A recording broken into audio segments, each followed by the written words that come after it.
Olá, corredores e corredoras, sejam muito bem-vindos a mais um episódio do podcast Quilômetro 41, o podcast do corredor amador.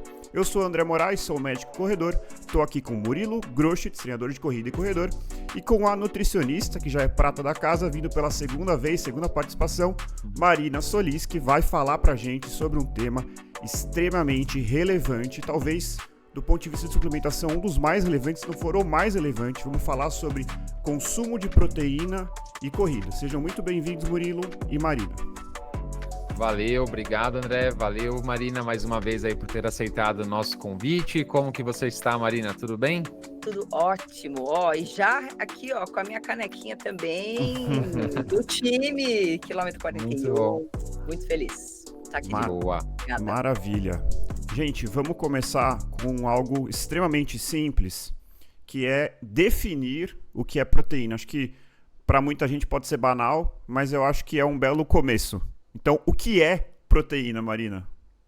Então vamos lá, acho que a gente ouve falar muito de proteína, acho que nunca se falou tanto das proteínas, e acho que as pessoas têm realmente valorizado, ou pelo menos têm se preocupado, né, para tentar atingir a quantidade de proteína pela dieta e etc. Até depois a gente falar um pouco sobre suplementos, que é outra coisa que também cresce muito, mas acho ótimo a gente começar a definir o que são as proteínas, né? E as proteínas são macromoléculas, que a gente inclusive coloca ali nos macronutrientes, e eles são formados, né, as proteínas, elas são formadas por aminoácidos. A gente tem 20 aminoácidos que compõem aí uma série de proteínas, e as proteínas, elas têm inúmeras funções no nosso organismo. Elas são realmente, assim, fundamentais em vários processos. Então, até, por exemplo, nos processos de defesa, quando a gente fala de anticorpos, né, os anticorpos são formados por proteínas, enzimas que ajudam as reações, a regulação de vários metabolismos, assim, metabolismo da glicose, dos lipídios. Então, as proteínas estão, assim, em todos, assim, as ações do nosso organismo. E tem uma função muito interessante das proteínas, que é uma função estrutural. Então, por exemplo, o cabelo, as unhas, a pele, os músculos são formados por proteínas, né? Então, a gente tem aí as proteínas como realmente um nutriente fundamental, que a gente realmente precisa ter um consumo adequado para que a gente não tenha prejuízo em nenhum desses sistemas, né, do nosso organismo. Perfeito, legal, Marina. Então, já puxando um gancho ali que você falou, então, de estrutura, falou do músculo, falou de vários processos metabólicos, né? Então, tem uma relação muito direta ali também com a prática esportiva, né? Então, acredito não, tenho certeza, mas acho que você vai poder complementar, né? Para atletas, né? Como os corredores, a ingestão correta de proteínas é ainda mais importante, né? Talvez pensando em performance esportiva, pensando em recuperação entre os treinos, recuperação muscular, recuperação metabólica e tudo mais. Sem dúvida. Então, acho que até uma coisa que eu não comentei, né? A gente tem as proteínas com uma função estrutural muito importante, mas as proteínas, ou seja, na verdade, a concentração de aminoácidos, né? Ela é fundamental também no processo de síntese proteica, né? Então, quando a gente pensa na construção e manutenção dessa massa muscular, você precisa ter uma quantidade específica de aminoácidos, então que são esses fragmentos de proteína circulante no meu organismo. Então, quando a gente tem aí a combinação do exercício físico com uma quantidade suficiente de proteína, de aminoácido, você consegue ter o estímulo adequado para que haja esse crescimento e até mesmo a manutenção do músculo. Então, quando a gente pensa num atleta, ou até mesmo num praticante de atividade física, basta você colocar a atividade física na jogada, que as necessidades de proteína, elas mudam, porque você está tendo aí um músculo que está sendo mais recrutado, e também você precisa não só de energia durante o exercício físico, que até as proteínas até fornecem, né, pequena parte, mas algo de energia para esse músculo, especialmente de corredores, né, estar aí ativo, mas a recuperação, porque você precisa também garantir que haja aí, né, o substrato para regenerar diversas células que estão, né, que foram utilizadas, ou até mesmo que sofreram pequenos danos, pequenas lesões aí durante o exercício físico. Então, sim, os corredores, por exemplo, eles precisam de um aporte de proteína maior do que, por exemplo, o indivíduo sedentário. E, curiosamente, quanto maior for a intensidade dessa corrida, maior a quantidade de proteína que essa pessoa precisa consumir. Legal. Perfeito. Deixa eu tirar uma dúvida, então, Marina. Na verdade, não é uma dúvida, é mais um conceito que eu acho que vale a pena a gente trazer. Você falou aí de 20 aminoácidos. Fala um pouquinho sobre a diferença entre os essenciais e os não essenciais, que eu acho que isso é uma coisa que vira e mexe a gente escuta, às vezes em embalagens de suplemento, acho que pode ser relevante para os nossos ouvintes.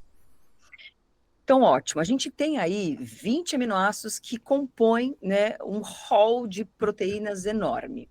Só que existem diferentes tipos de aminoácidos. Então, eu falo assim, que tem aminoácidos que eu vou dividir em duas grandes categorias para ficar mais fácil para a gente poder entender. Há aminoácidos que eu chamo de aminoácidos essenciais, que são aqueles que eu essencialmente preciso consumir pela dieta. Ou seja, o meu corpo não produz e por isso eu preciso consumir alimentos que me forneçam esses aminoácidos. Vou dar exemplo de 3 que a gente já ouve muito, né, e que realmente ganham um destaque maior nesse processo de síntese de proteína e etc. Que são os aminoácidos de cadeia ramificada, né, os famosos BCAAs. Então, eu estou falando de leucina, isoleucina e avalina.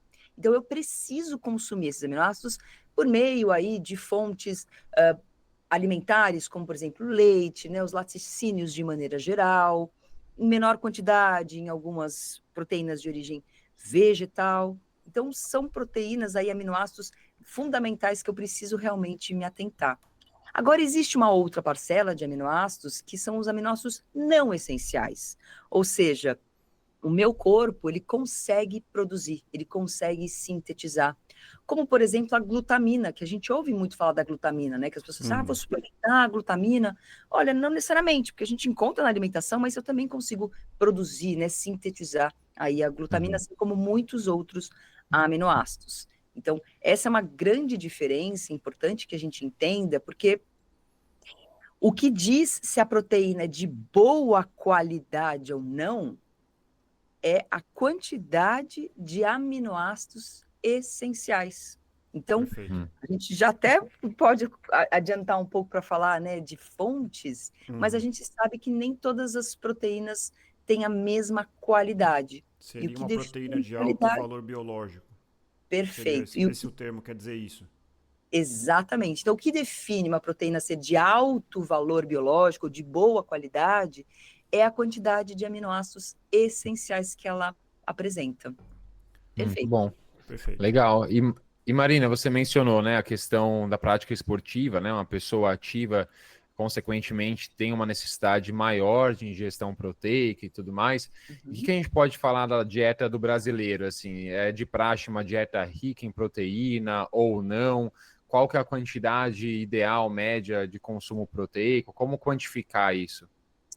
Então, ótimo, Murilo. A gente vai entrar agora um pouco em números e vou usar uma matemática aí para a gente exemplificar, tá bom? Porque toda vez que a gente fala de recomendação de proteína, a gente sempre tenta relativizar por peso corporal, entendendo que uma pessoa que tem mais massa muscular ou maior peso corporal, ele precisa de mais proteína também do que aquele que tem uma massa menor, né, uma quantidade menor de massa muscular.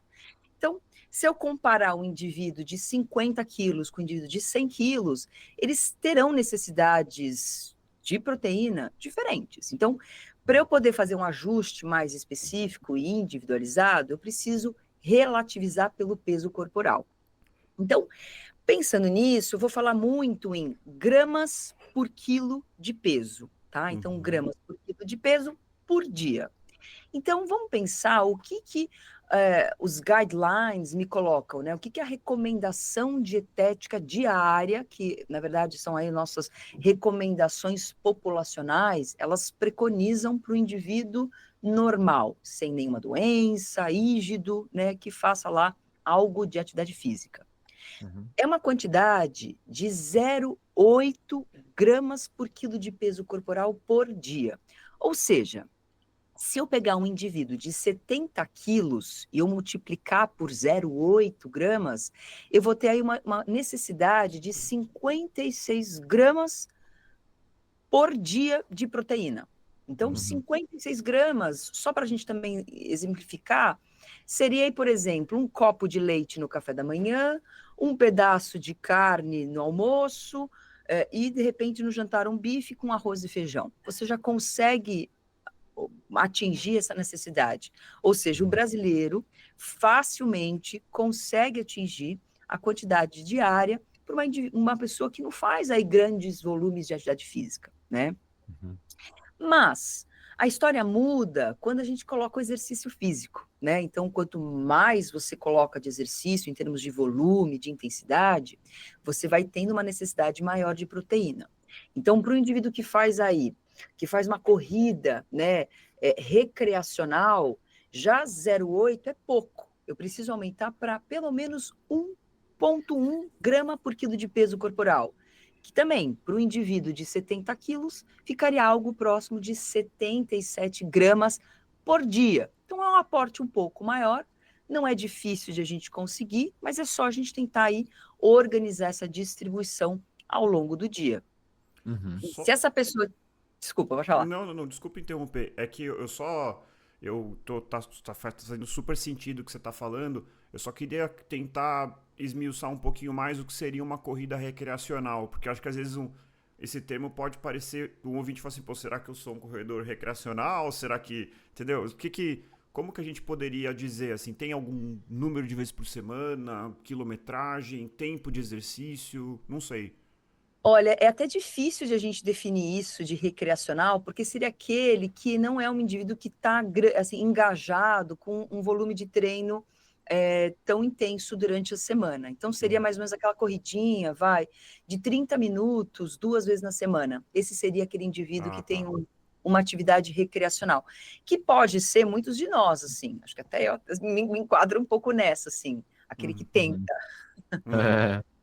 É um Mas atleta iniciante, né? Talvez a pessoa que esteja começando, que não tenha um histórico de prática esportiva, esteja começando na modalidade, com volume ainda baixo, semanal. é É, isso, acho que é isso. numa Legal. intensidade Legal. Deu pra ter um baixa. parâmetro. Uhum. E aí, conforme a gente vai aumentando volume e intensidade, que são duas coisas que sempre caminham juntos, né, na manipulação de treino, a gente começa a perceber que essa demanda vai aumentando. Então, vamos pensar um corredor que já tem aí, né, até corredores de elite, ou que até participam, né, de provas frequentes, etc. O que ele precisa de proteína, 0,8 é pouco, 1,1 é pouco, e para ele, se ele consumir de 1,4 a 1,6 gramas, seria o ideal. Ou seja, de novo, uma pessoa de 70 quilos, algo próximo de 100 gramas de proteína, né, por dia, seria uma quantidade ideal. Então, Uhum. o que eu acho que é interessante, a gente sempre entender que consumo de proteína, ele precisa ser ajustado pelo peso corporal e também pelo volume e intensidade do exercício físico que o indivíduo faz, né? Uhum. Marina, eu tenho uma Perfeito. dúvida sobre o peso. Desculpa, Murilo. Que é quando a gente Imagina. fala peso, eu acho importante a gente falar. Você está dizendo de peso ideal, né?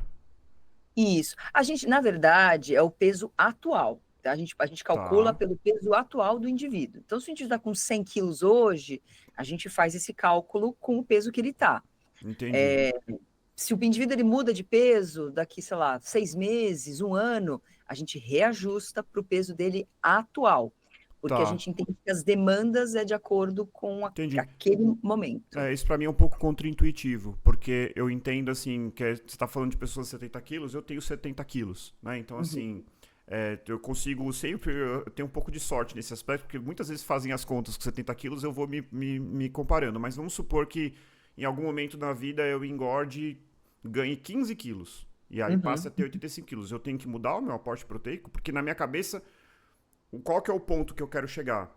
Quando a gente engorda, a gente ganha gordura e quase Uhum. que. Não, na verdade, a gente perde massa magra em relação ao nosso peso total, né? A gente Uhum. pode até Uhum. manter o músculo, enfim. Me parece um pouco contraintuitivo, mas então é pelo peso atual que a gente faz essa conta. É pelo peso atual, e André, até você me comentou uma coisa muito interessante, porque quando a gente pensa o indivíduo que quer manter o peso no momento estável da vida, a gente faz pelo peso atual e isso não é um problema, ótimo, porque a gente quer que aquele indivíduo mantenha o peso. Mas você colocou um outro cenário, você colocou um indivíduo, de repente, às vezes que busca o emagrecimento, ou que está numa Perfeito. faixa de peso que ele não deveria estar, ou que ele poderia se beneficiar por diminuir peso corporal. Tá. E aí, eu entendo que nutricionalmente a gente tem que mudar as estratégias, porque eu quero emagrecer esse indivíduo, eu quero que ele perca peso, então eu quero diminuir a massa dele total. E você comentou uma preocupação muito importante, porque quando a gente perde peso, a gente perde pelo menos 20%, 30% de massa muscular. Então, imagina que ruim é você perder massa muscular em conjunto, claro, com gordura, mas você vai ter perda de massa músculo, né? Você perde um tecido que é altamente metabólico e etc. E olha só, o que a literatura coloca pra gente? Indivíduos que querem emagrecer vão se beneficiar de uma dieta mais hiperproteica. Então, para aquele indivíduo, mesmo que ele não, mesmo que ele seja aí até um sedentário, que tem um volume de treino muito baixo, se você trabalhar com quantidades de proteína maiores, ele vai ter benefício na manutenção da massa muscular dele, neste processo de perda de peso. Então, até muda um pouco a estratégia, a gente até está fugindo um pouco dessa parte de desempenho físico, corredores, etc. Mas, às vezes, a gente pode combinar um corredor que, Não, de claro. repente, quer emagrecer e pode, certeza. sim, se beneficiar de uma dieta com maior aporte de proteína, próximo de 1,4 gramas por dia. Então, por mais que a gente Interessante. queira as receitas de bolo, na verdade a gente vai ter que individualizar, né? Resumindo, é isso. Vai Né? ter que Aí, priorizar. essa faixa aí de até 1,6, 1,4, 1,5 é um norte, não é uma sentença, ó, tem que comer tanto. É uma coisa que é variável. Perfeito. Exato, exato. Até queria perguntar, Marina, existe um limite do que o nosso corpo é capaz de absorver? Se eu não me engano, é algo talvez em torno de 1,8, 2, não sei se eu estou enganado ou não, porque às vezes a gente vê na internet, né, alguém que vai lá, consome 20 ovos no café da manhã, 40 ovos ao longo do dia, né? Então, ainda fui bonzinho falando 20, né? No Big Brother, né? Não sei o que lá, a gente ouve umas histórias, então, e as pessoas às vezes ficam tentando replicar isso nas suas vidas, né? Então, conta um pouquinho pra gente aí sobre isso. Olha, então isso é uma coisa muito importante, porque assim, o músculo, diferente, por exemplo, do tecido adiposo, ele não consegue fazer um acúmulo, sabe? Você não é que você vai comer mais proteína e com isso você vai acumular proteína de reserva na tua massa muscular, sabe? Infelizmente, com a proteína é o seguinte, o músculo é um tecido extremamente variável de acordo com o estímulo que você dá. Então, assim, se você estimula o seu crescimento, ele tem um estímulo para crescer e você vai precisar de substrato para que isso aconteça. É que nem, por exemplo, uma obra, sabe? Você precisa lá do tijolinho, da argamassa, tal, para você construir teu prédio. Beleza. Agora, se você não tiver nenhum estímulo para construção, você não vai construir. É diferente da gordura, que se você come muita gordura ou um excesso de calorias, de maneira geral, você acumula no tecido adiposo de uma forma ilimitada, né? O músculo não é assim. Isso é muito importante que a gente entenda, porque não adianta eu comer quilos e quilos de proteína por dia, porque isso não vai estimular que eu tenha maiores crescimentos musculares. O que vai acontecer é que eu vou fazer um xixi muito proteico, porque os meus aminoácidos, eles vão ser eliminados pelos meus rins e vão sair no meio, né, por meio da minha urina. Então, a gente tem, sim, uma faixa, né? Eu até coloco uma faixa, porque é variável, óbvio, de incorporação, de capacidade que o músculo tem de incorporar esses aminoácidos. Então, se eu consumir pouco, eu não vou ter o estímulo o suficiente para eu, de repente, estimular essa síntese proteica de forma adequada, ou essa recuperação de forma adequada. Então, eu preciso aumentar a quantidade, beleza. Agora, se eu aumentar muito mais, isso não vai garantir que eu tenha um estímulo ainda maior. Então, eu preciso me manter sempre nessa faixa, porque o músculo, ele entra numa situação de saturação. Então, eu tenho um monte de aminoácido circulante. Ele vai incorporar, ele vai colocar para dentro aquilo que ele consegue. O excedente, ele vai eliminar. Então, não adianta comer 40 ovos, né? 20 ovos mesmo, já 20 já é um absurdo, né? De excesso, ou no mesmo momento. Então, Até porque não tem só proteína, né? Total, tem muita gordura, a gente começa a pensar em outras questões que podem até trazer um prejuízo para a saúde que o indivíduo não tinha. Lembrando aqui, que acho que é muito importante a gente comentar, que a gente supervaloriza o consumo das proteínas, que eu acho que até tem um ponto interessante para isso, sabendo que eu acho que o músculo hoje, né, é algo que a gente precisa trabalhar, mas toda fonte de proteína é fonte de gordura também.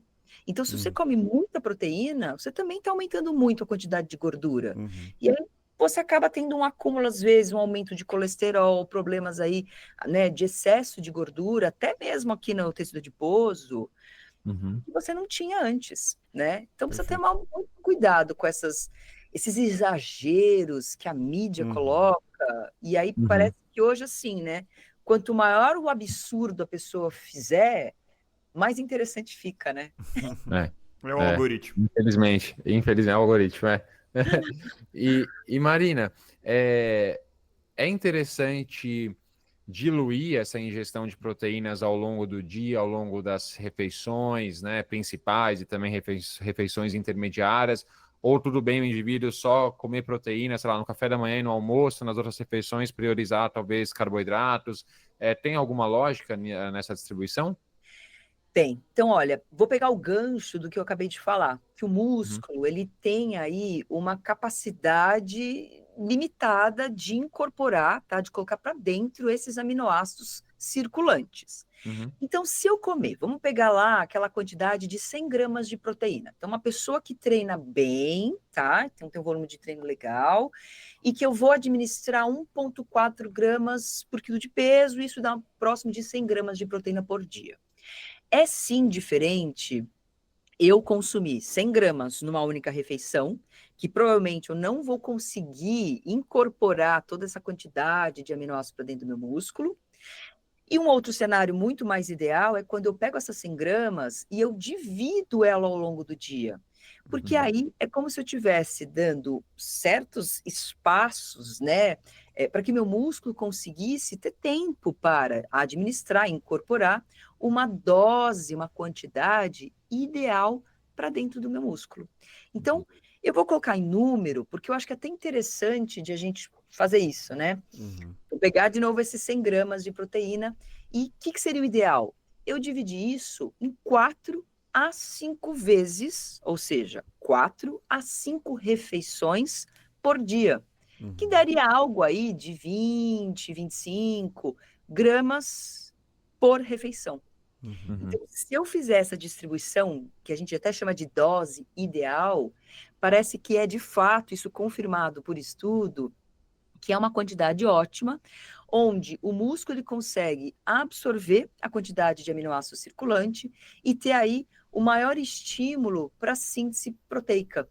Mais do que isso, parece que a gente não consegue incorporar e a gente acaba eliminando. Então, a gente tem aí uma dose ótima, que fica próximo de 20 gramas, e se a gente conseguir repetir isso ao longo do dia, então 4 a 5 vezes, você já atinge o montante total de proteína que você precisa naquele dia. Perfeito, legal. E Marina, e depois do treino, né? Porque a gente sabe que quem treina, né? A gente já falou, tem uma necessidade maior. E até pouco tempo se falava muito, não, acaba de treinar, ingere a proteína, toma ali, sei lá, seu suplemento proteico e tudo mais. Isso é realidade? A gente tem uma janela ali maior ou não? Sei lá, a gente tem 1 hora para consumir proteína depois do treino, isso vai trazer benefícios para a gente ou não? A gente pode continuar a nossa ingestão normal, assim, ao longo do dia? Então, acho que assim, o que a gente está falando agora é do timing, né? É uma outra variável que a gente leva muito em consideração. Será que o tempo de consumo muda a forma como o meu músculo ele estimula, tem esse estímulo de síntese? Então, será que é benéfico eu consumir logo antes, logo depois? O que a gente tem na literatura a respeito, né?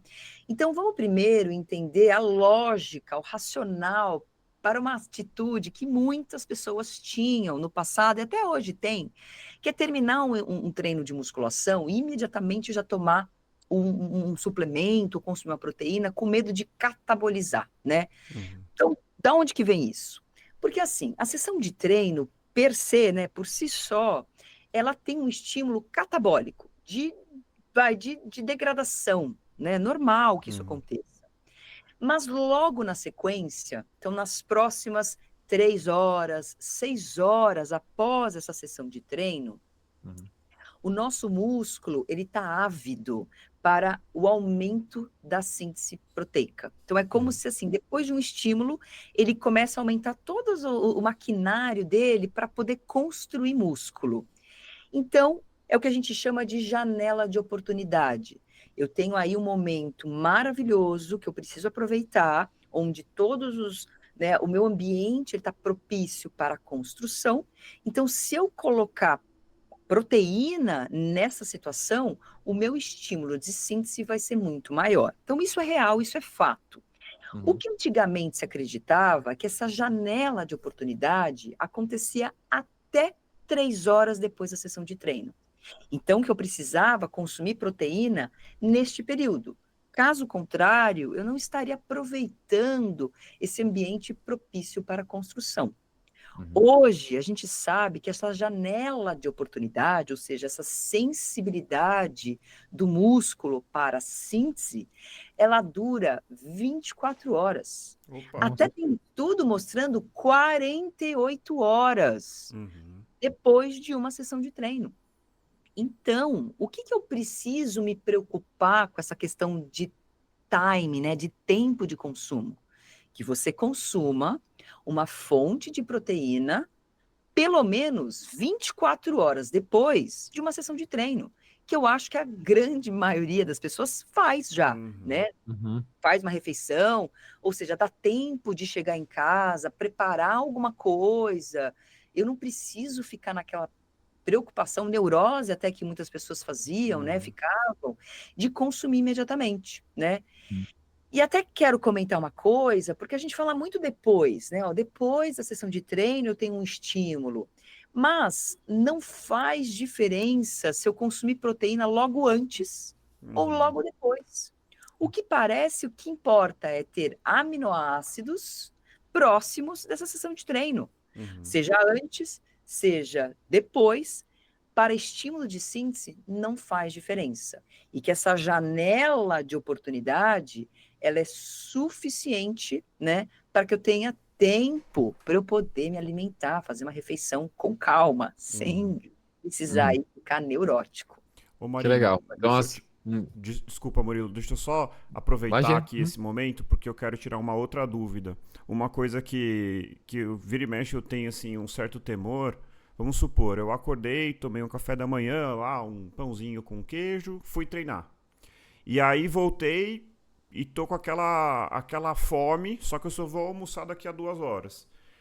Tudo bem eu ingerir, por exemplo, um whey pós-treino sem carboidrato associado? Isso é uma dúvida recorrente, assim. Tem problema, porque o que a gente acaba pensando, né? Vou falar aqui a nossa intuição, que não sei se está correta ou não.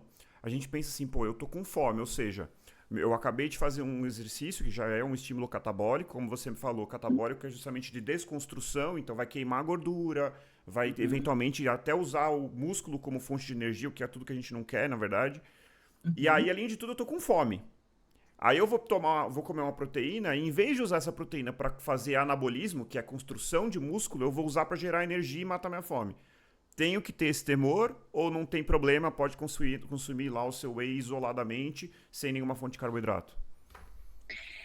Olha, André, essa é uma pergunta que parece ser simples, mas ela tem uma complexidade na sua resposta, porque o que vai definir, né, se eu vou usar essa proteína para qual finalidade? Porque acho que é um pouco isso, né? A proteína que eu consumo depois de um treino, ela vai servir para que finalidade? Ela vai me ajudar a construir músculo ou ela vai ser uma fonte de energia para recuperar aquilo que eu perdi, né? Eu posso dizer para você que é os dois, né? A gente tem aí a proteína como também, em menor parcela, mas tem também como um estímulo assim energético, né? Não é Uhum. só você ter aí o estímulo de síntese, etc.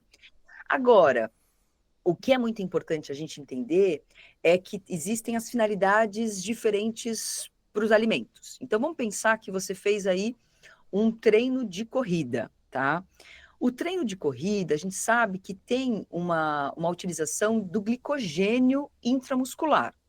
Então, se eu consumir só proteína, você pode ter certeza que você vai perder na recuperação do teu glicogênio se você não consumir uma fonte de carboidrato. Uhum. Então, é muito importante que a gente entenda qual que é o objetivo daquela proteína ali. Aquela Uhum. proteína tem uma função de construir músculo ou de me fornecer energia? Se for energia, eu acho que é super importante que a gente combine essa proteína com mais alguma coisa, como, por exemplo, uma fruta, um Uhum. pão, sei lá, uma fruta com aveia, algo que seja fonte, inclusive, de carboidrato. Porque Uhum. aí a gente dá conta, inclusive, de recuperar algo que foi utilizado, que é o glicogênio, já pensando até numa próxima no próximo exercício, numa próxima sessão de exercício, pensando nessa questão de recuperação, tá? Então, Uhum. caloria nessa hora é muito importante e qual macronutriente a ser consumido também. Eu gosto de valorizar a proteína para síntese proteica, para recuperação muscular e Uhum. menos para fonte de energia, sabe? Perfeito. Mas também pode ser utilizada se É, você não consumir nada. o nosso corpo, na verdade, a proteína não é a nossa fonte primária, né, de energia, né? É um caminho que nós temos, até com uma adaptação evolutiva, né, para cenários extremos e tal, que a gente... Mas a lógica, no mundo ideal, a gente não vai usar a proteína, não é a primeira escolha para energia, né? Não sei se estou falando besteira, mas é assim que eu entendo. Mas é exatamente isso, exatamente isso. Uhum. É isso Perfeito. mesmo. Acho que o Murilo tinha outra pergunta. Não, não, aí é só fazer uma brincadeira, né? Porque muitas vezes a gente vê na academia, né? As pessoas já levando ali o whey protein e aquela ânsia por tomar rápido depois do treino, né? Então acho que muita gente vai deixar esse hábito de lado, né? Porque uma janela de oportunidade de 24 até 48 horas depois, para 99,9% das pessoas, é vida que segue, é vida normal, né? Segue a sua vida, como você falou. O importante é você ter aminoácidos ali presentes, né? Disponíveis, né, para o seu Uhum. corpo, então a sua dieta normal já vai suprir essa demanda com certeza, né? Exato. E, uhum. E aí, Marina, a gente falou lá no comecinho um pouco sobre fontes, né, de proteína, mas conta um pouco pra gente, fontes animais, fontes vegetais. Aí a gente tem um gancho ali que a gente até queria falar um pouquinho sobre dietas vegetarianas e veganas, Uhum. o que eu vejo assim na minha prática, né, quando eu pego um aluno que é vegetariano, que é vegano, etc., que não é impossível, né, você atingir os valores necessários diários de proteína, mas é um pouco mais difícil, necessita um pouco mais ali de conscientização, porque foge um pouco daqueles alimentos que nós brasileiros culturalmente estamos habituados a consumir, e muitas vezes a pessoa quer fazer essa transição para uma dieta vegetariana ou vegana, sem muitas vezes pesquisar quais são as novas fontes proteicas que ela necessita inserir na sua dieta e acaba muitas vezes tendo um déficit proteico por conta disso, né? Então, conta um pouquinho melhor para a gente sobre esses aspectos. Então, acho que assim, quando a gente pensa na qualidade das proteínas, né? Então, lá no começo a gente falou dos aminoácidos essenciais que eu preciso garantir, né, por meio da dieta. Tanto proteínas de origem animal quanto vegetal, você encontra proteínas de boa qualidade, ou seja, que vão fornecer esses aminoácidos essenciais para nós, tá? Então, quando eu falo de proteína animal, a gente já pensa aí, né, nas carnes. Então, carne, sei lá, bovina, frango, enfim, peixes, ovos, laticínios, etc. Né? Então, a gente tem aí uma diversidade de alimentos de origem animal que também são fontes de proteína. Quando Uhum. eu penso, né, nas proteínas de origem vegetal, a gente associa muito, né, a proteína do arroz, da batata, da soja, das leguminosas de maneira geral. Gente, e hoje tem um monte de proteína que cada vez mais surge, né? Assim, proteína da ervilha, Ervilha. proteína de minhoca que outro dia estava vendo. Hoje, assim, a gente tem proteínas das de mais diversas fontes. E aí vem um ponto que eu acho que é importante, muito relevante, é o seguinte: quando eu pego proteínas de alto valor biológico, que tem aminoácidos essenciais, eu vou comparar aqui a proteína vegetal da soja e a proteína animal, sei lá, da carne, que acho que, de novo, o brasileiro adora um churrasco e a gente sabe que culturalmente a gente já tem uma supervalorização aí pelo churrasquinho brasileiro, né? Uhum. Então, olha, quando a gente pensa em quantidade, um filé, tá, de mais ou menos 120 gramas, tá, de carne bovina, não são 120 gramas de proteína. Então, um pedaço de 120 de carne vão ter mais ou menos 35 gramas de proteína. Então, em um filé, eu já matei aí a quantidade necessária numa dose, numa refeição do dia. Agora, quando eu pego uma outra proteína, por exemplo, de origem vegetal, e aí eu vou pegar, por exemplo, como a soja, que eu tinha comentado, eu tenho aí mais ou menos, tá, uma quantidade de 100 gramas de soja, tá? Então, preciso aí de pelo menos umas 2 conchas bem grandes. Então, 2 conchas de soja para me ofertar 7 gramas de proteína, tá? Então, quando a gente pensa no alimento, eu tenho uma facilidade muito maior de conseguir proteína no menor volume de alimento quando eu falo das proteínas de origem animal. Uhum. Então, Marina, é um problema se eu for um vegano, vegetariano, eu preciso me preocupar com as proteínas? A resposta é: não, você não precisa se preocupar, mas você precisa comer com atenção, porque a quantidade de proteína que você precisa consumir, né, de forma distribuída ao longo do teu dia, vai ter que ser maior em termos de volume alimentar para você atingir as mesmas quantidades de proteína naquele dia. Uhum. Então, daí que vem um pouco uma preocupação que a gente tem para ajustar a dieta de uma pessoa, principalmente do vegano, porque o vegetariano consome, né, por vezes, laticínios, Uhum. ovos, e aí fica muito mais fácil de a gente atingir um montante. Para o vegano, a gente fica mais com o quê? Com as proteínas de origem, óbvio, vegetal, mas principalmente das leguminosas, que são o feijão, a soja, a ervilha e etc. E aí, para consumir o teor, né, vamos pensar de 100 gramas de proteína, você precisa ter um consumo altíssimo desses alimentos, né? Nossa, eu Então, tive uma experiência, e eu pessoalmente, eu nunca fui vegetariano, mas assim, durante muito tempo eu não comia nada de carne durante segunda a sexta-feira. Eu só comia final de semana, basicamente eu não comprava carne. Porque se eu chegasse num lugar e tivesse, eu comia. E aí um belo dia, eu já tava correndo mais estruturado, eu resolvi fazer conta e eu não conseguia, assim, não conseguia chegar em 100 gramas de proteína. Foi um pouco do que acabou me fazendo desistir um pouco dessa empreitada, assim.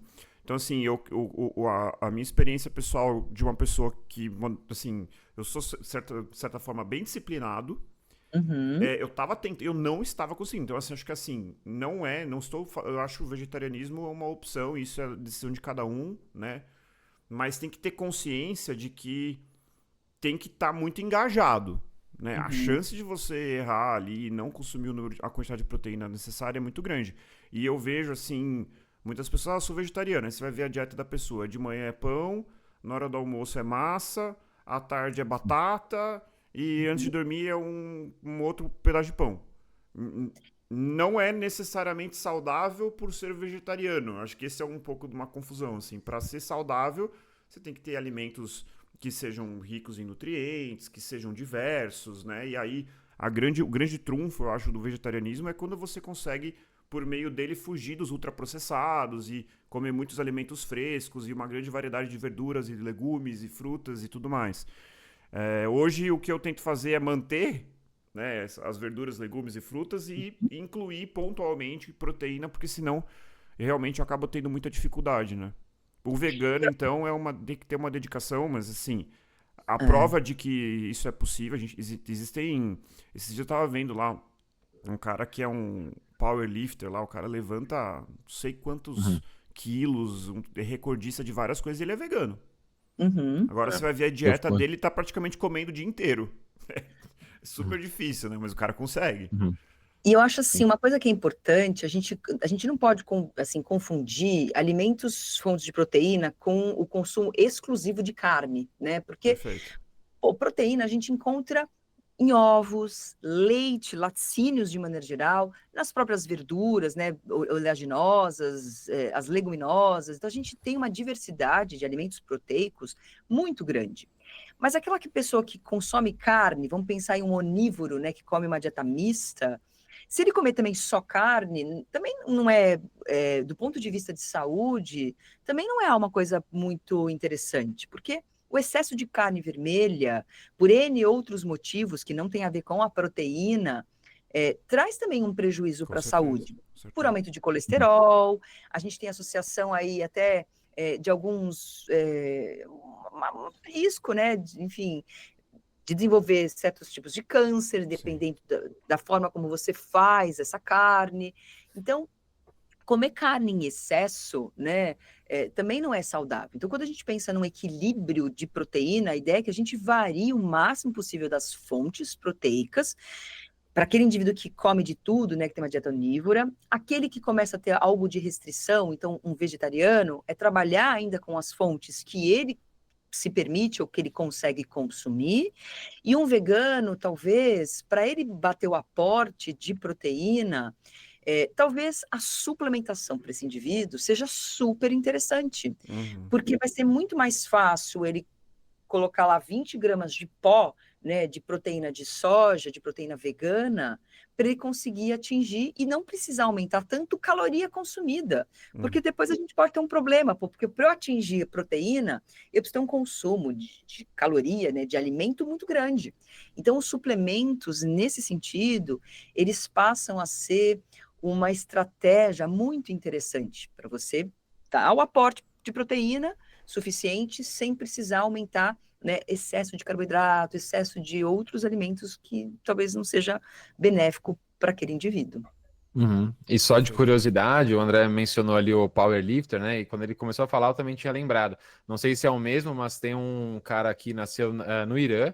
Ele atualmente mora na Alemanha e ele atualmente foi considerado o homem mais forte da Alemanha, o Patrick Baumgartlian, eu acho. Ele nascido em 79, tem alguns recortes dele aqui, tipo, levantou uma tora de madeira de 190 quilos. Então, assim, até quebra um pouco o estereótipo ou o preconceito que as pessoas têm, né, com pessoas vegetarianas e veganas. Ah, são pessoas sempre muito magras, ou não, como que a pessoa vai desenvolver musculatura, vai gerar força com uma dieta dessas? E como a gente falou, né, é mais difícil a pessoa ter o aporte proteico necessário, mas é possível realizado as adaptações necessárias. E aí, só para complementar, isso é até interessante vocês comentarem, porque essa era uma pergunta que a comunidade científica também tinha. Será que indivíduos veganos, eles teriam aí uma capacidade de síntese proteica menor do que um indivíduo com uma dieta mista, que teria aí outras fontes de proteína, né, que inclusive tem aquele aminoácido, a leucina, que é super importante para a síntese, etc. E quando a gente verifica as comparações, indivíduos que consomem proteínas de alto valor biológico, que a soja também está nesse pacote, assim como, né, o leite, ovos, etc., se você equalizar o conteúdo de distribuição de proteína por dia, a síntese, o estímulo de síntese ele é igual. Ou seja, Perfeito. manter quantidade do dia e você garantir qualidade, onde a gente consegue proteína vegana, vegetal e também animal, o efeito sobre a síntese é igual, você não tem prejuízo. Então, eu acho que é só uma questão, de novo, de atenção, porque aquele que, de repente, não consome uma variedade tão grande, vai precisar, né, investir e ficar atento a atingir o conteúdo total de proteína. E isso é mais importante do que se é uma proteína proveniente dos leites, se é whey protein, etc. Então, a gente Legal. já quebra esse mito, né? Perfeito. Proteínas. Maravilha. E, Marina, a gente sabe que hoje a gente já acabou já entrando aqui na parte da suplementação. Essa pergunta de quando ela é necessária, acho que já está clara, né? Quando a gente não consegue atingir a nossa meta proteica, né? Basicamente é isso. Ou porque não tem tempo de preparar, ou porque você justamente é vegano, vegetariano. Então, assim, é essa a resposta, né? Quando suplementar, quando a gente não atinge nossa meta. Perfeito. E olha, atleta pode precisar, um vegano pode precisar, e um idoso, sabe? Especialmente aquele que faz exercício físico e que precisa aí lutar contra a diminuição da massa muscular, etc. Para esse indivíduo, às vezes que já não consegue consumir tanta proteína por fontes alimentares, a suplementação também pode ser interessante. Legal, a gente falou Então, bastante isso no episódio sobre envelhecimento, que no momento dessa gravação ainda não saiu, mas quando esta gravação for ao ar já vai ter saído. Então, escutem o episódio 43, em que a gente fala sobre a importância do que a gente tem que ter cuidado quando a gente está envelhecendo, ou se a gente vai começar a correr depois dos 50, depois dos 60 anos. Tem um episódio inteiro sobre isso. E aí a diferença dentre os tipos de suplementação, isso é uma dúvida que eu tenho, assim, que é whey protein, albumina, como você falou, as proteínas de origem vegetal. Quais são as diferenças? Quando que eu devo me preocupar com isso? Se eu devo me preocupar com isso?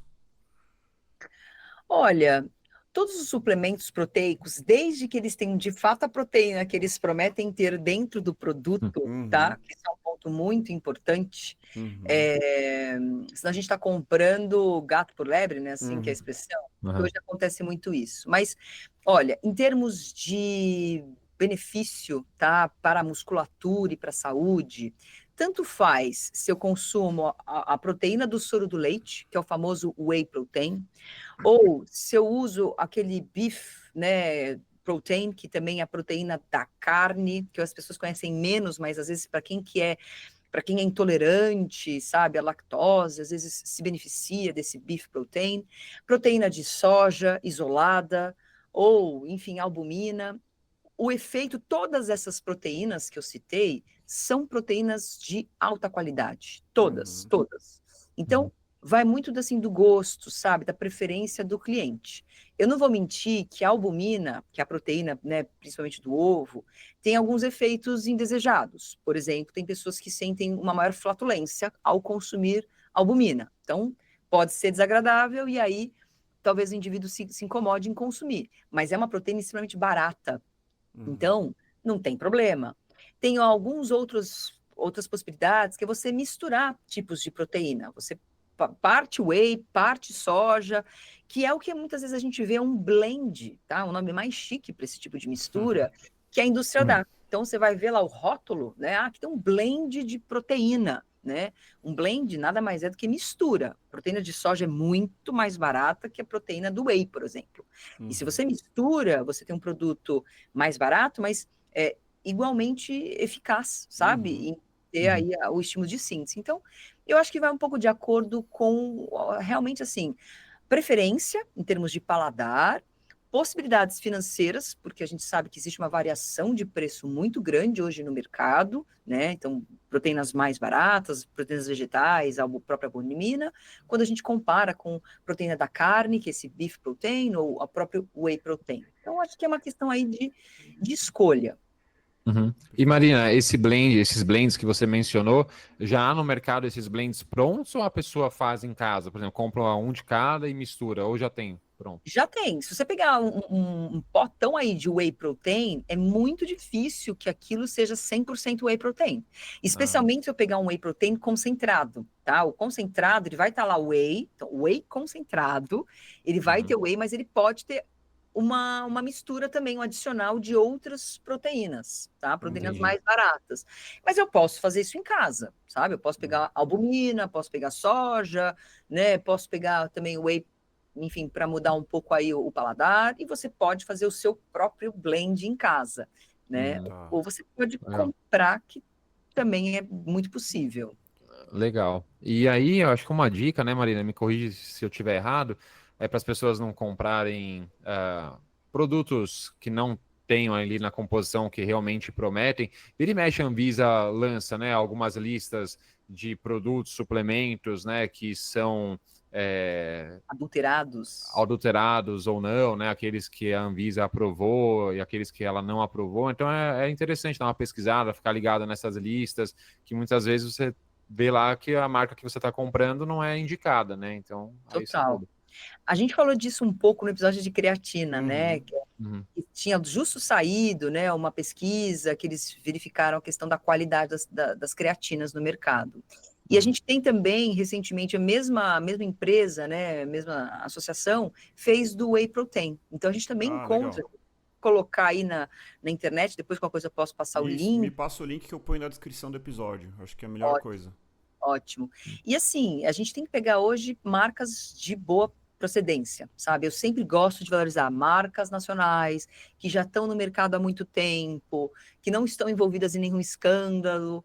Então, porque a gente também tem que pensar, quando o assunto é suplementação, é na saúde, porque existem muitos suplementos contaminados, especialmente esses suplementos que têm um apelo para o ganho de massa muscular. Porque, óbvio, se o meu produto tiver um efeito maior do que o do meu concorrente, eu vou ter mais consumidores.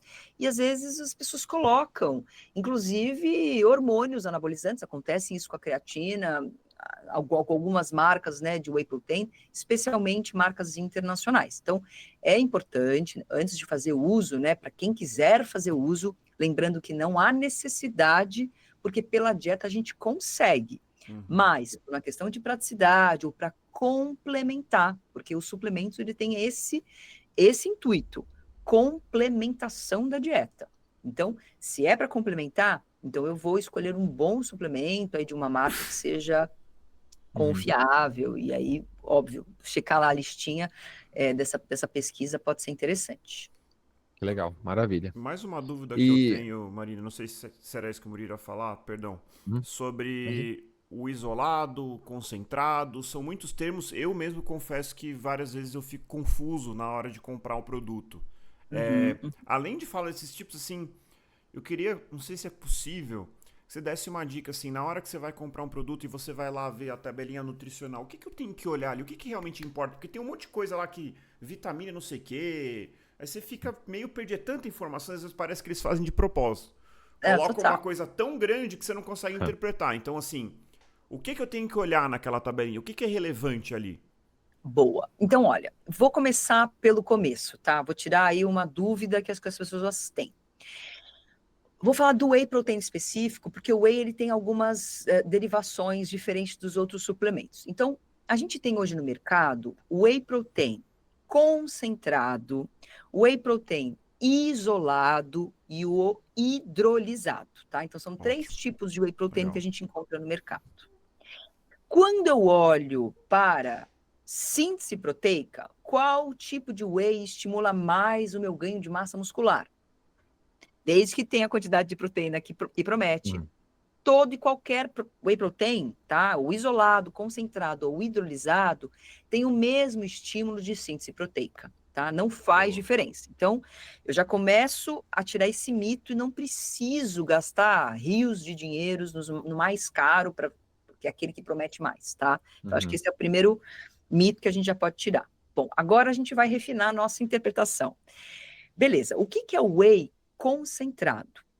O whey concentrado, na verdade, é quando a gente pega a proteína do soro do leite, ele passa aí por um processo de separação, e eu tenho na composição numa quantidade de até 80% do meu produto é o whey protein. Ou seja, o concentrado, ele permite que eu tenha até 80%. Ou seja, eu posso ter o whey concentrado que tem 50% do meu produto de proteína. Mas ele vai ter outras coisas. Ele vai ter carboidrato, ele vai ter gordura, ele vai ter muitos outros produtos ali, tá? Então, o concentrado, ele tem aí um processo que, além do whey protein, eu tenho outros nutrientes. Por isso que, se a gente for pensar em valores, o concentrado, ele é muito mais barato do que o isolado, por exemplo. Porque o isolado não. Eu pego esse whey concentrado e eu isolo a proteína. E aí, no meu produto, eu tenho 90% ou até mais de proteína. Então, qual é a diferença até aqui do concentrado para o isolado? É o teor de proteína no meu produto. O concentrado, ele tem uma quantidade muitas vezes até inferior a 80%, de proteína. Já o isolado, como o nome mesmo já diz, eu isolo a proteína e eu preciso ter pelo menos 90% para mais de proteína, tá? Então, basicamente, a diferença do concentrado para o isolado é a quantidade de proteína que eu tenho no meu produto. Já o hidrolisado, aí muda um pouco a forma como esse produto ele se apresenta.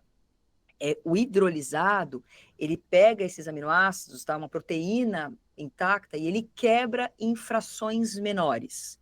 Então, qual que é a vantagem do hidrolisado frente ao isolado? É a forma de absorção. Você absorve mais rápido, você absorve mais fácil, porque já é uma proteína que está fragmentada. Marina, é interessante, de novo, pensando em termos de síntese proteica, não faz diferença. Tá. Então, quando é interessante eu consumir o hidrolisado? Para quem tem problema de absorção intestinal.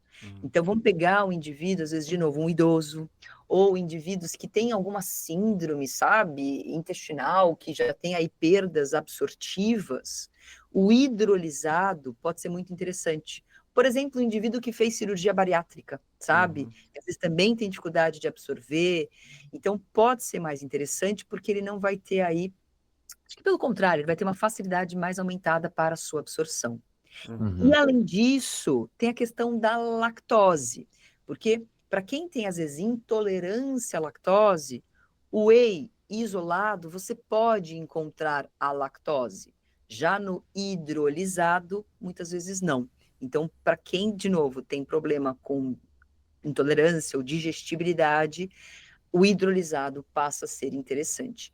Então, eu acho que assim, quando a gente olha para um rótulo, né, a gente primeiro tem que se atentar ao teor de proteína por porção.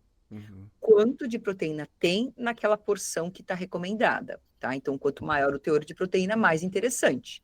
Caso contrário, a gente vai ter um whey, por exemplo, que tem gordura, carboidrato, e às vezes eu não quero aquilo, né? Não estou comprando aquilo para aquela finalidade. Então, o teor de proteína é a primeira coisa que a gente tem que ver. E depois a segunda coisa é verificar, assim, questionar o que eu preciso. Será que eu preciso de um hidrolisado, que é muito mais caro do que o isolado? Se eu não tiver problemas absortivos, não tenho intolerância à lactose, eu fico com um isolado que o preço é muito mais acessível e eu tenho aí os benefícios de ter, em teoria, 90% do meu produto ser proteína, tá? Diferente do concentrado. Então, acho que essa é a grande diferença que a gente tem que ver. O resto, assim, vitamina, tudo aquilo que eles agregam, minerais, primeiro é para dar palatabilidade, para quebrar um pouco, sabe, aquele sabor que às vezes pode ser um sabor meio ruim, do whey sozinho. E também depois uma questão um pouco de marketing, sabe? Aqui tem mais isso, aquilo, mas de verdade não faz diferença. Eu tive uma Marina, experiência. Vai lá, Murilo, pode falar. Não, eu ia falar só sobre a questão da lactose, né? A diferença para uma pessoa que é intolerante à lactose seria só pro hidrolisado, ou haveria uma diferença do concentrado pro isolado? Algumas marcas hoje já estão fazendo isolado sem lactose, tá? Então, também hoje no mercado você encontra, mas antigamente a gente só tinha o hidrolisado, sabe? Sem lactose. Então, acho que hoje é isso. Puxa, eu tenho intolerância, então deixa eu me atentar para ver se esse produto ele tem ou não tem. Perfeito, obrigado. Eu acho que o que ilustra, eu tive uma experiência infeliz recente que eu fui comprar o whey protein e comprei errado. Na hora de comprar na pressa, eu achei que era o que eu usava e acabei comprando. E aí eu comprei um que era, eu não sei qual que era a especificação. Eu sei que eu fui olhar a tabela nutricional e era assim, a porção do whey tinha quase 300 calorias e tinha 15 gramas de proteína. Eu, sinceramente, eu fico até triste de falar, mas eu joguei fora, porque eu para chegar na dose de proteína que eu queria, que é em torno de 20 a 30 gramas, eu ia ter que tomar quase 600 calorias que eu não queria, né? Então, assim, acho que isso é essa proporção, né? Claro que se a pessoa, às vezes, não tá preocupada com ganho de... A pessoa tá magra, até quer esse carboidrato, legal, tudo bem, não tem problema. Né? Mas, assim, acho que isso é uma coisa que acho que a maioria das pessoas tem que ver, né? A proporção de proteína para o valor total de de calorias. Acho que a maioria das pessoas está querendo perder ou manter peso, né? Então, acho que é algo relevante. Perfeito. Você deu um exemplo muito, muito, muito, muito bom. Porque às vezes a gente vai, vou comprar um whey. Só porque é whey, né? Então tudo é bom. Mas não, a gente precisa tentar mesmo essa questão de dose, né? Quantidade de proteína por dose. E aí é isso. Quanto maior ou mais próximo for a quantidade de proteína da dose, menos nutrientes adicionados você vai ter. E aí eu penso nos macronutrientes, que é o carboidrato e a gordura. Então, provavelmente você deve ter comprado um whey concentrado, porque tinha aí realmente muito mais coisa do que somente proteína. Maravilha. Bom. E Marina, vamos lá. A gente falou bastante aí sobre o que é a proteína, a importância dela para os atletas, né, para pessoas de modo geral, mas para os atletas mais ainda. Tem alguma forma da gente identificar que uma pessoa talvez esteja ingerindo uma quantidade abaixo do que ela deveria de proteína, algum sintoma, seja fraqueza, seja indisposição, seja dificuldade em recuperação? Como que a gente pode identificar isso, né? Até o André citou o exemplo dele, né, que ele foi quantificar quanta proteína ele estava ingerindo com uma dieta sem carne de segunda a sexta e percebeu que era uma dieta com baixa quantidade de proteína. Talvez ele até possa depois falar se ele percebeu alguma diferença a partir do momento que ele mudou, adequou isso, mas vamos lá, a gente tem alguma forma de identificar isso? Olha, são formas mais clínicas, né, de a gente poder avaliar, né? Então, acho que vai muito da percepção do indivíduo, que é super importante, mas o que eu colocaria como ponto-chave é a questão da massa muscular. Então, se o indivíduo, de repente, ele está tendo perda de massa muscular, ou ele não está ganhando massa muscular frente ao estímulo que ele está tendo, então, por exemplo, o cara está fazendo musculação, ele está fazendo um treino de força, e mesmo assim ele não está tendo ganhos, isso é um excelente indício de que ele está comendo menos do que ele deveria. Então, essa questão da massa muscular, acho que é super importante, de a gente até ter a percepção no nosso corpo mesmo, né, que não é uma coisa tão difícil assim. E eu acho que uma outra coisa também, às vezes fica até um pouco mais difícil, mas também pode nos ajudar, é a questão da recuperação muscular, né? Esse tempo de recuperação entre uma sessão e outra. Então, algo também vinculado ao músculo, né? De acordo com o preparo dele por uma próxima sessão. E aí é óbvio que eu não falo só de proteína, quando eu falo de recuperação, eu falo muito de energia, de carboidrato, porque, de novo, as proteínas, elas têm um papel mais estrutural ali, de reparo, mas menos de energia, né? Então, eu acho que o melhor indício que eu penso é a massa muscular mesmo, assim, sabe? Perda de força, perda de massa muscular mesmo, tônus, tudo isso para o indivíduo começar a observar. E se ele tiver num processo de perda de peso, é um ponto ainda maior de atenção que ele precisa ter. Há uma preocupação mesmo, assim, sabe? Para não perder massa muscular. Ou aquele que não fazia nada e que começa. Mais um indivíduo que, como ele vai precisar aumentar o aporte de proteína, então, se ele comeu o que ele sempre comia, né, que às vezes pode não ser o suficiente, ele pode começar a ter perda no momento super importante, né? Talvez uma ferramenta interessante, não sei se a Marina concorda, seja uma bioimpedância. Uma bioimpedância bem feita, tá, gente? Que tem bioimpedâncias que são bem ruins e tem outras que são muito boas. Basicamente, tentando resumir ao extremo aqui, é uma análise, é um aparelho que faz uma análise da sua composição corporal. Então, por exemplo, você começou a fazer um treino de musculação e você não está ganhando massa muscular, apesar de estar fazendo da forma correta, opa, isso é um sinal de alarme, né? Ou, eventualmente, você está num processo de perda de peso e você está tendo uma perda do seu peso corporal total. Você está perdendo gordura, mas está perdendo muita massa magra, além do que é esperado, lembrando que é, de certa forma, esperado que você perca um pouco de massa magra durante o processo de emagrecimento, talvez seja um outro sinal. Falando da minha experiência pessoal, acho que são duas coisas que eu não tinha essa percepção porque eu já estava há tanto tempo fazendo atividade e eu não tinha parâmetro de comparação. E o que eu percebia na parte de treino de força é que eu tinha me colocado, olha, eu cheguei num platô, não consigo mais subir, Obviamente, né? Tenho 70 quilos, não sou uma pessoa que tem uma predileção, uma facilidade para ganhar massa muscular. Eu parei ali num determinado quilo no supino, fazia o mesmo peso do leg press, não conseguia evoluir, mas eu falei, é platô, né? Uhum. E aí, quando eu comecei a suplementar, eu percebi que não tinha platô coisa nenhuma. Na verdade, não tava conseguindo progredir muito por erro nutricional. Uhum. E a segunda coisa, e aí consegui aumentar cargas que hoje, com 36 anos, eu com 26 não levantava. Não que eu seja muita coisa, tá, gente? Mas pra mim foi um Uma incremento. evolução, pô. Foi um O André incremento. levantou a tora de madeira de 190 Exato, quilos. exato, exato. Foi um incremento significativo. E a outra coisa, que acho que isso é até mais gritante, na verdade, que eu fazia o treino de força e no dia seguinte ia correr e eu ficava aquela dor muscular que, assim, cara, não tá normal.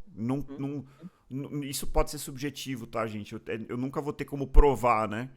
Mas, assim, eu demorava, assim, 3 dias. Eu tinha feito a musculação na segunda, eu tava fazendo o treino de quinta e ainda tava com a dor muscular. Não sei o que eu tava fazendo de errado. Acho que eu aponto, em parte, isso, a parte nutricional. Hoje, essa semana mesmo, segunda-feira eu fiz musculação, ontem eu fiz um treino intervalado, que eu tava até com medo de fazer o intervalado com a musculação, e eu não senti nada, sendo que eu tinha até subido carga no treino da musculação. Então eu acho que tem aí são essas pequenas coisas, então tem que se conhecer, né? Não é tão simples. Você tem que estar percebendo. Ou então, outra coisa que pode estar acontecendo é lesão muscular, né? A pessoa Sim. começa a ter lesão atrás de lesão, não consegue melhorar, e tem.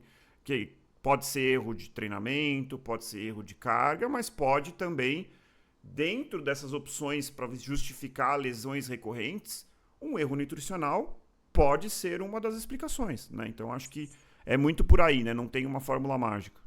Sem dúvida. Acho que você colocou todos os pontos principais mesmo, André. Se der para avaliar composição, acho ótimo que avalie. A bioimpedância é uma delas, a gente tem antropometria, que também, né, aquele com adipômetro, a gente também consegue avaliar.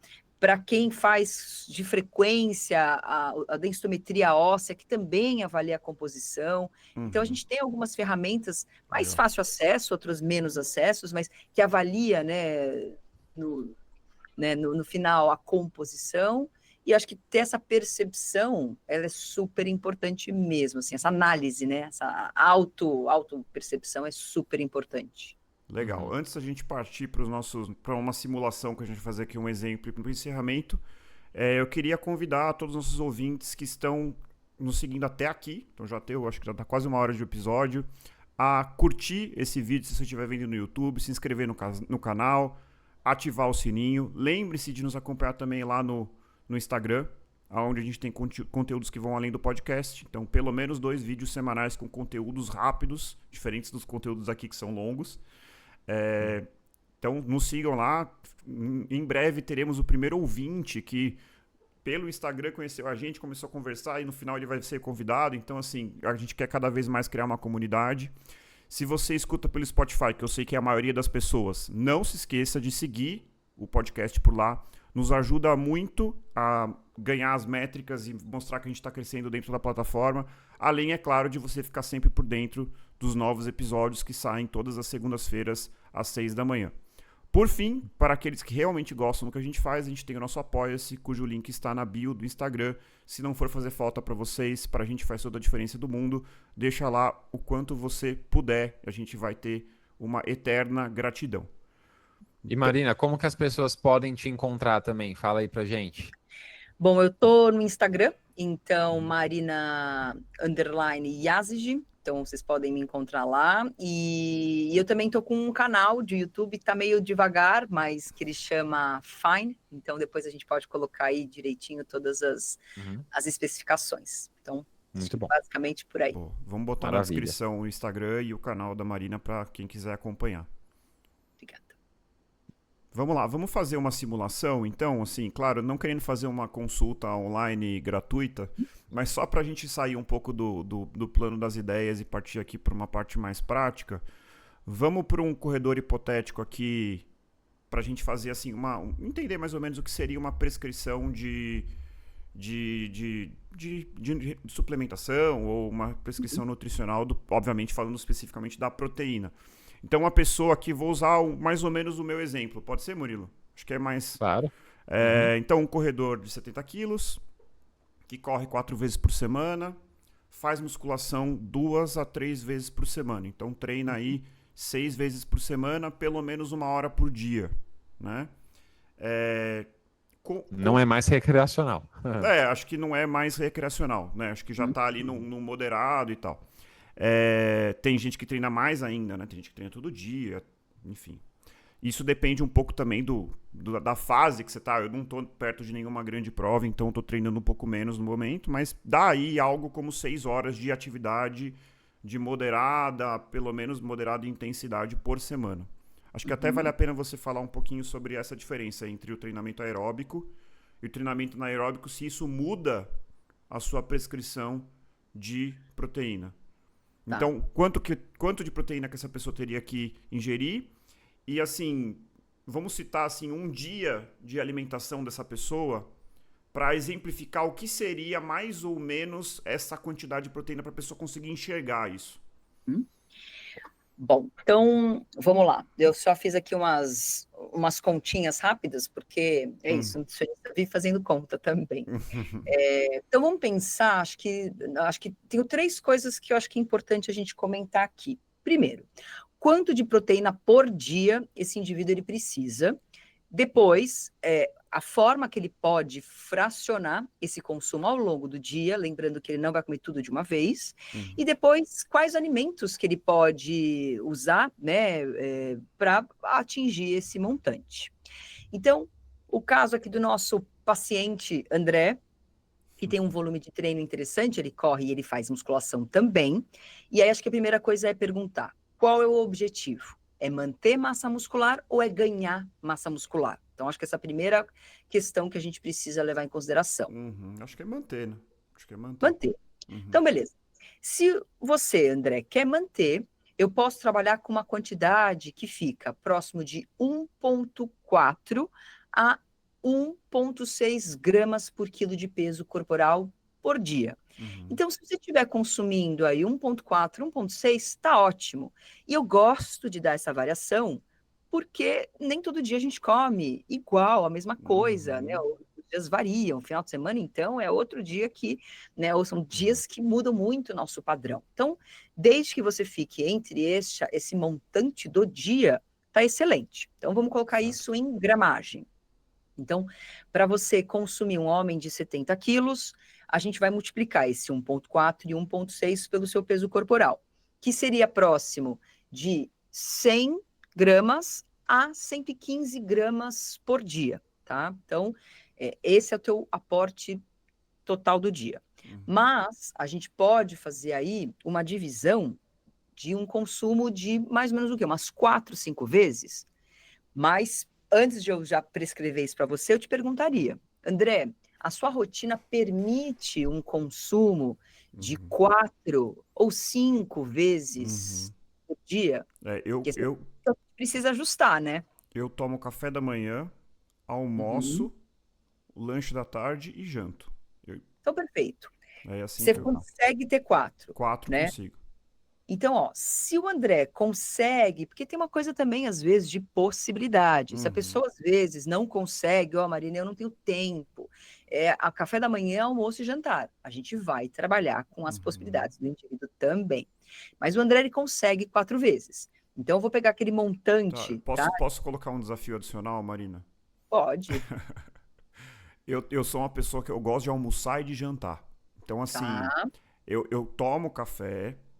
Mas, assim, sendo bem sincero, eu até brinco com a minha esposa que eu comer no café da manhã, eu não comer no café da manhã, pra mim vai dar 10 da manhã, eu vou estar morrendo de fome querendo comer arroz e feijão. Tá. Então, assim, eu não sei o que acontece, que eu não tenho fome de manhã, mas independentemente de tomar café ou não, eu tenho fome do almoço muito cedo. Não sei se... É engraçado isso. E a janta, a mesma coisa. Eu, por mim, jantaria às 5h30 da tarde. Minha esposa não deixa, a gente janta mais tarde. Então, assim, onde eu quero chegar? Eu não consigo ter grandes ingestas proteicas. Nem no café da manhã eu como, mais pouco, e nem fazer um lanchão da tarde. Eu gosto de comer pratão, assim, pratão mesmo no almoço e pratão na janta. Então, assim, 2 pode ser pouco, Uhum. sabe? 3 dá para conversar, 4 seria o ideal, Uhum. sabe Não, assim? eu como Então, 4, mas só dizendo que assim, ó, tipo, sei lá, 80% do que eu como é almoço e janta. O resto é é a só mo- um. Por que é a exemplo, meu lanche maioria. da tarde é o meu whey. É, Pronto.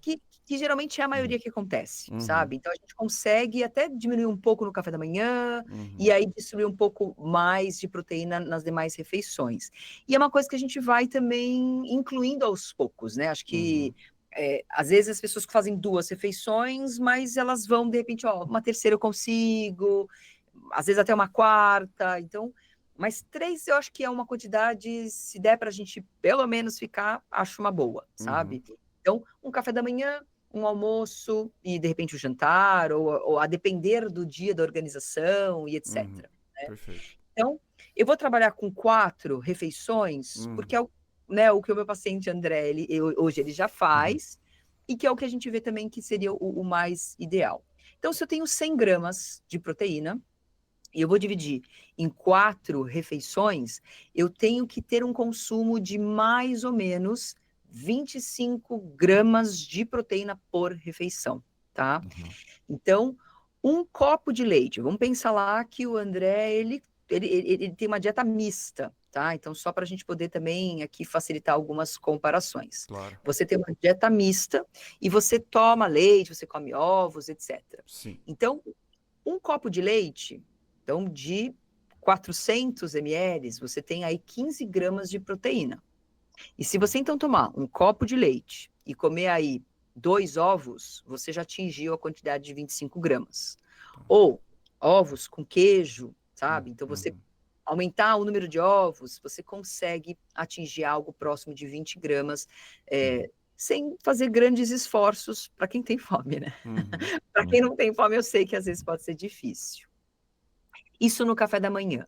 O almoço e jantar, sem dúvida alguma, é muito mais fácil, porque a Uhum. gente já tem lá o arroz e feijão, né? Então, já o feijão já garante umas 7 gramas de proteína, e se você consumir um pedaço de bife, de frango, de peixe, que seja pequeno, você já bateu a quantidade necessária, O né? feijão, Então, quando você fala 7 gramas, é uma concha. é mais ou menos uma concha grande, uma concha grandona. Tá, Tá? tá. Então, por exemplo, um bife grande você já atingiu. Então, você pegar um menor e mais um feijão, você Legal. já atingiu suas 25 Boa. gramas. À tarde, eu acho que para muitas pessoas passa a ser o desafio, porque está fora de casa, então precisa levar alguma coisa, e aí a gente começa a pensar em alternativas. Então, dá para fazer um sanduíche? Dá para fazer um sanduíche, por exemplo, com frango ou com queijo, ou até mesmo um patê de atum. Putz, não dá porque eu estou fora. Então, dá para levar algum laticínio. Então, hoje a gente tem essas bebidas proteicas que elas podem ser bem interessantes. Os iogurtes, que já tem um aporte de proteína, que também que às vezes fica Uhum. fácil. A gente pode pensar em queijos que não precisam ficar tanto tempo... que não tem não vão estragar se ficar tanto tempo fora da geladeira. Então, a gente consegue pensar em alternativas, assim. Uhum. E, às vezes, os suplementos Pra entram mim é muito. aí que entra o whey protein. Então, se eu estou fora de casa, alimentos industrializados, né, não necessariamente ultraprocessados, mas industrializados, podem ser interessantes. Então, o suplemento, essas bebidas lácteas, esses preparados, Uhum. ou comprar alguma coisa pode ser fácil. Se eu estou em casa, posso fazer de repente uns ovos, posso fazer uma panqueca com ovo também para ficar diferente, e aí recheio com queijo, posso fazer uma tapioca com frango, e aí a gente pode Uhum. pensar em diversos cenários, né, a depender da realidade do indivíduo, mas sempre ter essa preocupação de colocar uma proteína a mais. E jantar fica muito parecido com o almoço, né? Uhum. Tem aquelas pessoas que falam assim, mas eu não como comida, eu não janto. Não tem problema, vamos valorizar essa proteína. Você pode comer um atum, pode fazer um sanduíche, pode fazer uma saladona, você Uhum. pode, de repente, comer, sei lá, alguns frios fatiados, e aí os frios ideais são o pastrame, o rosbife, pegar um frango e também, de novo, vou fazer um sanduíche, vou fazer uma salada. Então, Uhum. os próprios ovos, né, passam a ser super práticos. Eu acho o Sim. ovo um coringão. Você faz um Total. omelete, você faz ovo na salada, uma Ovo é preparação de maravilhoso. ovo. Então, Uhum. passa a Ovo ser um cozido na salada é ótimo, por exemplo. pode ser na Facilita muito. salada, no pão. Então, a depender da realidade, se for um sanduíche, né, um lanche, se for uma saladona ou se for refeição, em qualquer uma dessas possibilidades, se você tiver um pouco de criatividade, você consegue facilmente, sabe, colocar essa proteína Perfeito. de alguma forma nessa refeição. E às vezes, ó, André, no teu caso, pô, eu não gosto muito de café da manhã, à tarde fica meio complicado, então almoço, jantar para mim é fácil. Às vezes, se você janta cedo, você pode até fazer um lanche da noite, sabe, estando em Uhum. casa. Então não tem problema também a gente, e até interessante que às vezes a gente coloca até uma última refeição, né, um último consumo de proteína antes de dormir. Até uma estratégia que a gente chama de pre-sleep, então uma estratégia antes de dormir, que é o momento onde o indivíduo, antes de passar o maior período de jejum, ele passa a consumir uma porção de proteína. Então, super interessante também. Então, acho que é a gente entender quais são os alimentos fontes de proteína, também entender que alimentos de origem animal vão ter um aporte maior de proteína por um volume, né, menor de alimento, e saber brincar um pouco com essas variedades, que eu acho que variedade é super importante, porque a gente vai ter aí uma combinação de aminoácidos diferentes, sem falar, né, em vitaminas e minerais que vêm junto com esses alimentos de proteína. Muito bom. Assim, Marina, ouvindo você falar, fica claro pra mim, assim, o quanto eu errei nisso no passado, assim, porque acho que a virada de chave foi quando eu entendi que eu tinha que ter essa, entre aspas, né, preocupação de em cada refeição eu encaixar ali uma proteína. Hoje mesmo, por coincidência de manhã, normalmente de manhã eu como queijo branco, né, e tava sem. Eu tinha iogurte, eu peguei, cortei uma banana, botei iogurte e joguei um scoop de whey protein. Misturei tudo, pronto. Já, porque é uma coisa que hoje girou a chave na minha cabeça. Não, beleza. No passado, o que eu ia fazer? Eu ia comer só a banana. Entendeu? Eu não ia ter a preocupação do iogurte, eu não ia ter a preocupação do whey. Então, assim, acho que tem 2 pontos aí. É você, como você já falou, é você saber, por incrível que pareça, né? Às vezes, obviamente, eu como médico, o Murilo como educador físico, você como nutricionista, pra gente às vezes é um pouco óbvio, né? O que é proteína, o que é carboidrato, mas não é incomum, às vezes, a gente conversando num consultório com o paciente e o paciente não sabe, né? Então, assim, acho que as pessoas se tentarem buscar esse tipo de informação, se possível, às vezes até buscar um profissional para entender, porque se você não sabe o que cada coisa tem, você não vai conseguir resolver. E uma dica adicional que eu daria, assim, é as pessoas investirem um pouquinho na sua capacidade gastronômica, na sua capacidade culinária, porque a pessoa que tem uma versatilidade na cozinha, eu acho que isso é uma coisa que, infelizmente, a sociedade moderna está perdendo. As pessoas cozinham cada vez menos. Eu me considero um privilegiado de poder comer a comida que ou eu ou minha esposa fazemos todos os dias. Então, eu como em casa todos os dias. Então, isso é um grande privilégio, mas também é uma conquista. E eu acho que você saber fazer a sua comida, você cria uma relação diferente. Então, talvez eu daria aí um destaque também para esse ponto adicional, porque, como você mesmo falou, ovo, né? Nossa, o ovo... Você estava falando aqui, me deu até vontade. Tem tanta coisa que dá para fazer com um ovo, uma coisa tão simples, né? Relativamente barato. Então, assim, a pessoa se empoderar, conhecer a comida, saber utilizar, entender o que são os macronutrientes, isso pode fazer toda a diferença. Não, eu acho assim, quando você sabe o que fazer, né, com o que tem na tua geladeira, na tua despensa, você tem uma liberdade absurda, Sim. porque você não depende de ficar pedindo, né, de delivery, é tudo hoje, né, celular, computador, a gente pede tudo, etc. Pô, mas se você sabe minimamente o que você tem que fazer, você tem uma liberdade absurda em qualquer lugar. Com E certeza. depois, eu acho que tem outra coisa que é super importante. A gente precisa parar de complicar as coisas. Não dá para querer reinventar a roda, sabe? As pessoas acham que comer bem é comer difícil, comer coisa elaborada. Não, comer bem é comer o básico, sabe? Isso é comer bem, é o famoso arroz e feijão. E aí, quando você começa a querer inventar muito, a gente se perde. É o que eu vejo as pessoas hoje. Putz, eu não sei o que comer. Eu tenho muita informação, eu vejo cada um fazendo uma coisa e eu não sei o que fazer, sabe? Então, Se a gente simplificar o processo, sabe, a gente consegue colocar isso em prática, tornar isso parte de uma rotina e simples, sem ser um peso, né? Sem achar que é o bicho de 7 cabeças. Não é. Então, eu acho que é um pouco por aí, desmistificar, sabe, essas coisas de ser tudo mirabolante. Então, não é.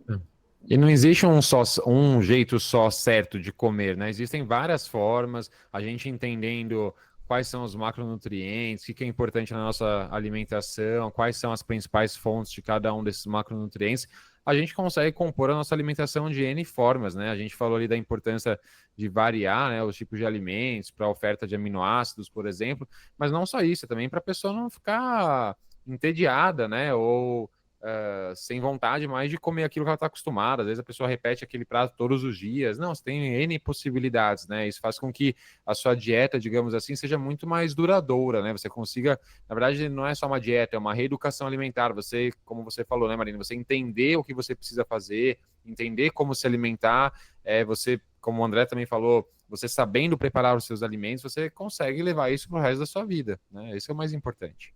É isso, acho que essa educação, ela é para muitos setores da área da saúde, né? Com certeza. Então, a educação de que o indivíduo ele precisa ser fisicamente ativo, a educação que ele precisa se manter bem nutrido, que ele, por vezes, precisa procurar, sabe, o médico e se tratar e etc. Então, eu acho que a gente tenta sempre, quando tem um cliente, um paciente à nossa frente, é educar, né? Eu acho que eu tenho um novo paciente, novo ou velho, né?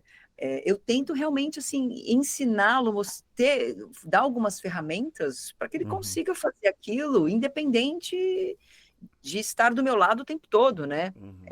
É que nem paciente, você quer dar alta para ele, né? A nutricionista também quer dar alta pro paciente. Então, se ele aprender a fazer isso sozinho, maravilha, né? Então, acho que isso é muito importante. Isso é uma...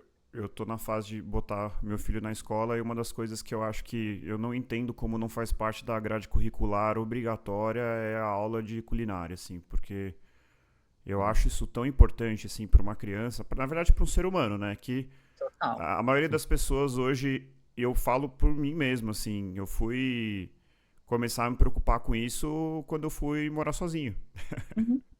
Então aí você pega assim, meu Deus, não sei fazer arroz. Então eu não sabia fazer arroz, entendeu? E não sabia fazer feijão. Eu fui fazer isso depois de velho, né? E isso a gente poderia ter na escola, né? Seria uma coisa incrível, né? Ia ser muito mais natural, né? Exato. E é maravilhoso, né? Claro que tem gente que gosta mais, tem gente que gosta menos, obviamente. Mas assim, você ter esse poder, né? E tudo fica mais simples. Saber o básico, né? Saber o básico, eu acho que é importantíssimo. Como diria Steve Jobs, a simplicidade é a maior das sofisticações. Eu concordo plenamente. Então, assim, eu acho que é muito por aí. Gente, considerações finais, Murilo, considerações finais. Marina, acho que a gente cobriu aí bastante coisa. Tenho certeza que para aqueles corredores, às vezes, um pouco desleixados com a parte nutricional, como eu fui num passado recente, vão ter aí uma aula, um caminho a seguir. Então eu estou muito satisfeito com o episódio, já deixo o agradecimento aos dois. Eu gostei muito do episódio também. Eu acho que a questão nutricional, hoje a gente falou especificamente de proteína, mas a gente já falou sobre creatina, a gente já falou sobre hidratação e muitos outros temas do âmbito nutricional virão à tona aí. Eu acho que a nutrição vai num pacote ali de coisas básicas que precisam ser alinhadas na vida de qualquer pessoa e de um corredor, né, de um praticante de alguma modalidade esportiva, mais ainda, né? Assim como, por exemplo, a importância da recuperação e do sono. São coisas básicas que muitas vezes são negligenciadas. Quando você vai ver a pessoa está buscando outras soluções mirabolantes para os seus problemas. Nossa, não estou mais rendendo nos meus treinos, não estou me recuperando bem, não estou alcançando meus objetivos. Aí a pessoa vai começar a pesquisar um suplemento maluco, vai começar a pensar ali na bota de compressão pós-treino para se recuperar, que ok, é interessante, mas espera, a gente tem alguns pontos mais importantes, mais significativos a serem resolvidos, a serem alinhados antes, né? E aí eu coloco a nutrição, o descanso nesse pacote dessas coisas, né? Então, eu acho que o episódio ficou muito legal, espero que a gente tenha ajudado aí nossos ouvintes, acho que vale a reflexão aí para todos sobre essa ingestão correta de proteínas, para quem puder contratar, né, um serviço de um profissional da área da nutrição. Marina está aí, muitas outras pessoas também muito boas estão ali no mercado, né, dispostas a te ajudar. Eu acho que vale bastante a pena uma consultoria nesse aspecto para que você consiga adequar bem ali a sua rotina e ter certeza que você está ingerindo a quantidade certa de proteínas. Perfeito. E eu acho que é isso. Eu acho que é a hora que a gente parar de ficar tornando isso né, uma dificuldade, acho que a gente consegue colocar isso naturalmente ao longo do nosso dia. Mas precisa estar atento, tá? Então, acho que para tudo na vida a gente precisa ter esse monitoramento, né? E aí a proteína, acho que é algo que vale, né? A gente ter esta atenção, não é uma preocupação, mas é uma atenção e verificar como que está a alimentação, né? Lá desde o começo do dia até o final, e entender que não tem, né, uma regra e que é possível a gente adaptar a realidade de cada um com as necessidades específicas também de cada um. Então, acho que espero que as minhas contribuições tenham ajudado um pouquinho, dado uma pincelada aí de um assunto que é super importante, né? Pensando especialmente na questão de massa muscular, que hoje a gente já tem toda essa certeza de que a gente precisa manter e cuidar da nossa massa muscular. Então, as proteínas estão aí para ajudar, né? Para ser uma aliada nesse processo. Então, acho que a gente precisa, é isso, comer com atenção, cada vez mais em vários cenários. Perfeito. E fazendo um gancho, né, André? Desculpa, André, com o episódio anterior, né, sobre corrida e envelhecimento, nós falamos um pouquinho sobre isso, falamos aí sobre a poupança de músculos, né, que a gente deve se atentar e informar ao longo da nossa vida, e de nada adianta, né, a gente ter ali hábitos com exercício físico, treinar e etc, se a gente não tem uma correta ingestão de proteínas, provavelmente a gente não vai construir essa poupança muscular ao longo da nossa vida. Então vale a pena alinhar essas duas informações, né, e a gente se atentar a todos esses pontos e construir essa nossa poupança, que com certeza vai fazer bastante diferença para um envelhecimento saudável, né, com bastante qualidade de vida, que foi um termo que a gente utilizou, que é muito importante. Maravilha. Muito obrigado, Marina. Muito obrigado, Murilo. Então, valeu. Corredores e corredoras, encontre o seu motivo para continuar correndo e nos encontramos no próximo quilômetro 41. Até lá. Valeu, gente. Até.